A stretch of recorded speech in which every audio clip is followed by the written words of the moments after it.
Ahojte, som Kaja z DIY Barefoot Shoes a dnes sa pozrieme na jednu z najčastejších obáv, ktorá sa týka šitia svojich barefoot topánkov.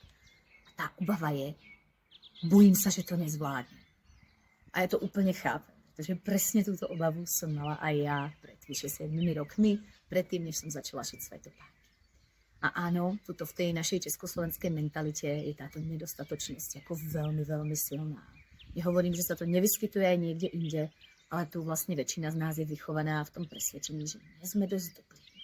A ako by sme mohli predsa zvládnuť niečo takého, ako vyrobiť si svoje topánky. Prezradím ti jedno tajomstvo.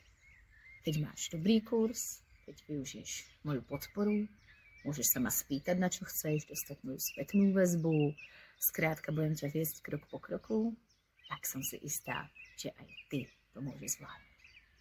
Ak sa obávaš, že zničíš ten drahý materiál, tú kožu, tak ti poviem jednu vec. Áno, to sa môže stať, že urobíš nejakú chybu a zničíš nejakú kožu. Ale ako stojí to za to, naučiť sa to potom, už to skrátka raz a navždy vedieť, ako si vyrobiť svoje topánky? To je otázka, ktorú si musíš položiť sama.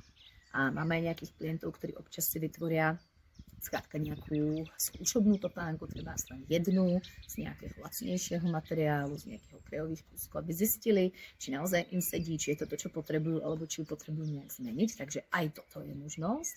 Priznám sa, že ja som to takto nerobila. Ja som toho šla hneď naplno a vždy tie topánky boli nositeľné. Možno neboli hneď perfektné. A to prosím ani po sebe nechci.